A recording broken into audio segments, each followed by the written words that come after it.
Assalamualaikum warahmatullahi wabarakatuh. Om Swastiastu, Shalom, Namo Buddhaya, Salam Sejahtera untuk kita semua. Bertemu lagi dengan saya Novita Martika Putri di mata kuliah Studi Komparatif Pendidikan Dasar di berbagai negara. Tidak terasa ya teman-teman, Bapak Ibu, kita sudah masuk ke diskusi kelima dengan materi atau topik yang menarik yaitu integrasi teknologi dalam pendidikan dasar. Fungsi teknologi dalam pendidikan terdiri dari dua, yakni alat bantu pengerjaan atau perhitungan dan alat belajar. Beberapa jenis teknologi dalam pembelajaran diantaranya ada kalkulator, Microsoft Excel, GeoGebra, dan sebagainya. Sebagian pendidik berupaya untuk mengintegrasikan teknologi dalam pembelajaran, diantaranya memanfaatkan artikel ilmiah, gambar, ataupun video yang dalam proses pembelajarannya bisa dimanfaatkan. Sebagian lainnya lagi mengarahkan peserta didik untuk membuat proyek yang berkaitan dengan kemajuan teknologi. Berkaitan dengan hal tersebut, bagaimana pendapat Anda mengenai topik berikut? Nah, di sini kita punya dua topik ya. Yang pertama yaitu saat ini banyak pembicaraan terkait dengan ChatGPT ya, yang biasa kita akses di https://chat.openai.com/chat, yakni Artificial Intelligence atau AI yang dapat berkomunikasi dengan menemukan solusi akan banyak hal. Untuk beberapa kasus dalam dunia pendidikan, ChatGPT dapat menemukan dan menjawab soal-soal matematika, sains, dan sebagainya. Sebagai seorang pendidik, bagaimana Anda menyikapi fenomena ini? Dilihat dari kelebihan dan kekurangan AI ini dalam proses pembelajaran dengan mengacu pada BMP MPDR 5302 serta sumber lainnya. Anda juga dapat mengutarakan pengalaman Anda dalam pemanfaatan AI dalam proses pembelajaran di kelas atau sekolah. Oke. Fenomena munculnya artificial intelligence atau AI seperti ChatGPT memang menjadi perhatian penting dalam dunia pendidikan. Khususnya teknologi ini membawa banyak potensi positif, namun juga menimbulkan tantangan yang perlu disikapi secara bijak oleh para pendidik. Oke, kelebihan AI dalam proses pembelajaran menurut saya ada 4. Yang pertama yaitu sebagai sumber belajar yang fleksibel dan cepat. ChatGPT bisa memberikan jawaban instan terhadap berbagai pertanyaan dari siswa baik dalam pembelajaran matematika, sains, kemudian bahasa maupun ilmu sosial. Hal ini mendukung pembelajaran mandiri dan self-redirected learning. Jadi mereka bisa belajar secara mandiri menggunakan AI, gitu ya. Yang kedua yaitu diferensiasi pembelajaran. AI mampu menyajikan materi dalam berbagai gaya belajar seperti visual, kinestetik, ataupun auditori, dan pada tingkat kesulitan yang disesuaikan dengan kebutuhan siswa. Hal ini sejalan dengan prinsip personalized learning yang juga didukung dalam BMP MPDR 5302, yaitu manajemen pembelajaran inovatif, khususnya pada bagian pembelajaran berbasis kebutuhan peserta didik. Yang ketiga yaitu pemanfaatan untuk tugas guru. AI membantu dalam merancang soal, membuat modul ajar, rubrik penilaian, ataupun menganalisis data hasil asesmen. Hal ini dapat mengurangi beban administratif guru sehingga lebih fokus pada pembinaan ataupun pendampingan dan interaksi dengan peserta didik. Yang keempat yaitu meningkatkan literasi teknologi siswa. Dengan melibatkan siswa, ya, jadi guru melibatkan siswa dengan AI seperti ChatGPT dapat meningkatkan keterampilan berpikir kritis, kemampuan menyusun pertanyaan, serta kecakapan abad ke-21. Untuk kekurangan dan tantangan AI dalam pembelajaran menurut saya juga ada 4. Yang pertama yaitu risiko ketergantungan. Jadi jika siswa itu terlalu mengandalkan AI untuk menjawab pertanyaan, menyelesaikan tugas, maka mereka bisa kehilangan kemampuan berpikir kritisnya atau problem solving-nya. Kemudian yang kedua, kurangnya validasi kebenaran jawaban. Tidak semua jawaban AI itu sepenuhnya benar.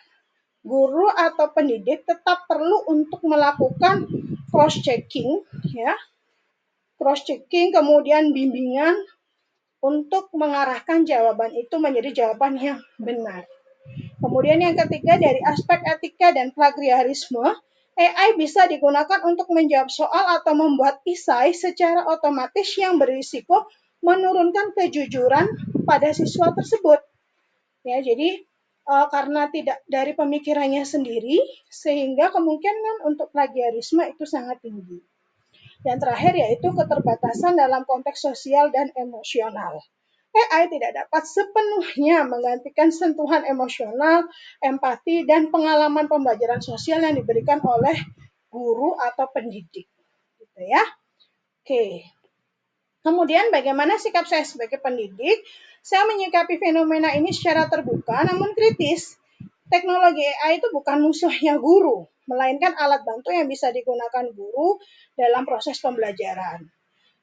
Namun tetap kita harus berperan sebagai fasilitator utama dalam membentuk karakter nilai akhlak peserta didik. Pengalaman pribadi saya dalam pemanfaatan AI di kelas, jadi yang pertama sebagai pendidik saya sudah mulai memanfaatkan ChatGPT dan AI dalam pertama menyusun modul pembelajaran berdiferensiasi. Jadi biasanya saya mencari inspirasi itu bisa dari AI, kemudian saya kembangkan sendiri berdasarkan kebutuhan saya di kelas dan karakter siswa saya di kelas. Yang kedua, mengembangkan soal-soal berbasis high order thinking skill atau soal HOTS, ya, sama mencari inspirasi, kemudian kita kembangkan sendiri.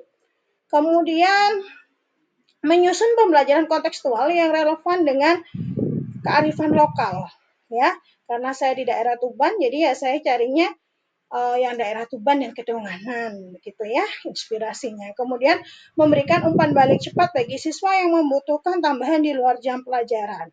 Selain itu, saya juga memperkenalkan siswa pada penggunaan AI secara etis, ya. Jadi mereka boleh kok mencari inspirasi sumber belajar dari AI, tetapi tidak boleh disalin mentah-mentah, harus dikembangkan sesuai dengan pemikiran mereka. Oke, kesimpulannya, jadi dalam BMPMP-DR 5302 ditekankan pentingnya pendidik menjadi agen perubahan dan berinovasi dalam proses pembelajaran. Pemanfaatan AI seperti ChatGPT harus diposisikan sebagai alat untuk meningkatkan kualitas pendidikan, bukan menggantikan peran guru. Ingat, peran guru tidak pernah bisa digantikan oleh teknologi. Dengan bimbingan dan pengawasan yang tepat, AI bisa menjadi mitra yang sangat kuat dalam membentuk pembelajaran abad ke-21 yang adaptif, kreatif, dan bermakna. Oke, topik yang kedua yaitu berikan pendapat Anda mengenai video pada materi pengayaan 5.2 dengan judul A Day Made of Glass 2. Pada video tersebut, teknologi apa saja yang telah kita temui dan manfaatkan, kemudian bagaimana persiapan Anda sebagai pendidik dalam menghadapi kemajuan teknologi yang begitu pesat, yang tergambar dalam video tersebut. Teknologi yang sudah ditemui dan dimanfaatkan dari video tersebut menurut saya ada beberapa, ya, jadi beberapa teknologi yang ditampilkan dalam video dan kini mulai kita temui antara lain yang pertama, layar sentuh transparan. Ya, sekarang sudah banyak digunakan dalam perangkat seperti smartphone dan tablet dengan teknologi layar sentuh yang semakin canggih. Kemudian yang kedua ada kaca pintar atau smart glass, digunakan dalam arsitektur modern untuk mengatur pencahayaan dan privasi ruangan. Kemudian ada augmented reality atau AR, teknologi yang menggabungkan dunia nyata dan elemen virtual digunakan dalam aplikasi pendidikan dan pelatihan.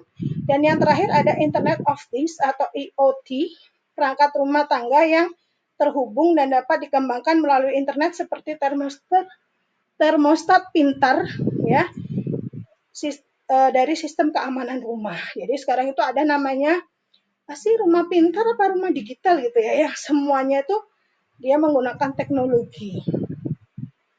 Kemudian bagaimana persiapan saya sebagai pendidik?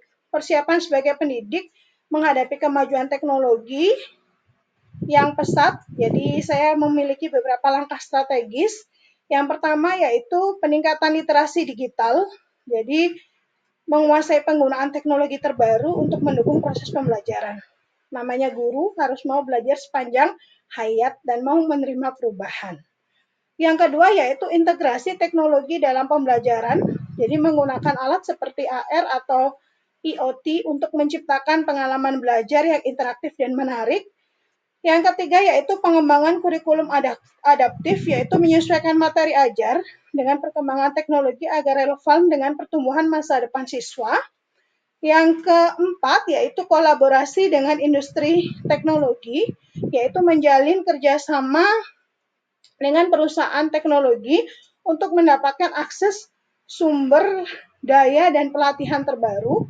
Dan yang terakhir adalah pengembangan keterampilan abad 21, yaitu fokus pada pengembangan keterampilan seperti berpikir kritis, kreativitas, komunikasi, dan kolaborasi. Dengan langkah-langkah tersebut, saya sebagai pendidik dapat mempersiapkan siswa untuk menghadapi tantangan di era teknologi yang semakin berkembang dan maju dengan pesat. Oke, demikian paparan yang bisa saya berikan, pemikiran yang saya bisa curahkan, begitu ya. Ingat, saya masih manusia yang jauh dari kata sempurna, sehingga saya membutuhkan saran dan kritik yang sangat membangun.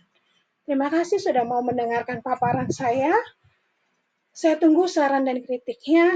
Thank you for your attention. Sampai jumpa di diskusi 6. Sampai jumpa di diskusi 6 dan akhir kata wassalamualaikum warahmatullahi wabarakatuh.